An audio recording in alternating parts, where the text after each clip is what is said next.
What exactly did you find here? Yeah, so the story centers on a place in Sunnyvale called Hammerwood Avenue. As you said, they refer to it as a black site.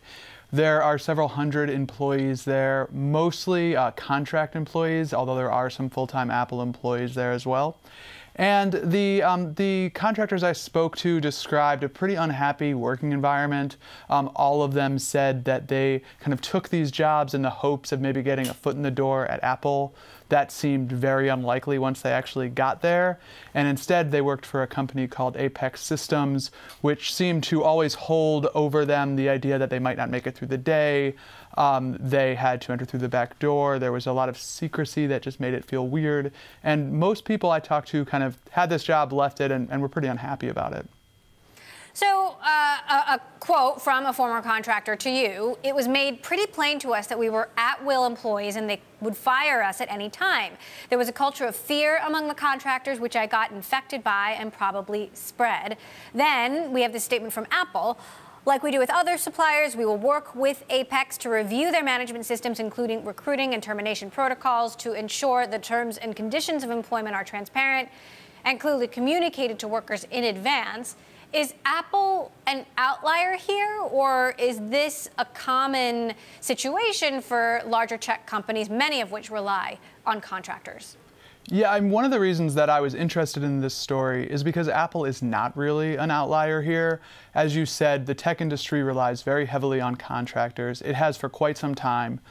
In different versions, contractors at all the major tech companies will tell similar stories about this. They oftentimes feel as if they are sort of in a lower tier. I don't think that's something even that companies necessarily dispute. They say, these are not people who work for us. We basically don't know about the specifics of how they're being managed and so on. We've contracted with a company to get the work done. And then the question is, how much should they be responsible if those conditions, are not up to the standards that they hope to maintain in their own place of work?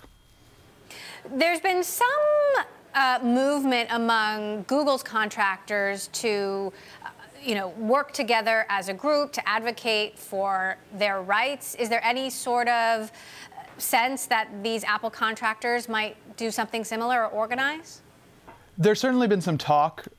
It is hard for contractors to organize in any real way. As I said, there's a lot of job insecurity, which means you can't take many risks. You can't kind of do anything that's going to make you seem like a troublemaker. Also, most of these people don't work at Apple for very long. The contract is for 12 months. Some people stay on for short extensions after that. But when you're going to be at a place for a year, maybe a year and a half, you just don't really have the incentive to take a risk to kind of improve things over the long term. And tell us a little bit more about what Apple is saying about this story. Yeah, so Apple says a couple of things. As you said, they said that they were going to talk to Apex about kind of how the job was presented and so specifically some practices around hiring and dismissals.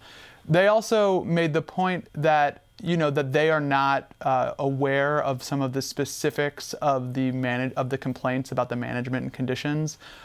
Apex is a contractor, which means they are in charge of their employees. And so Apple, it's their stance that there may have been some things that happened, but that's not on us really, that could happen kind of to anybody.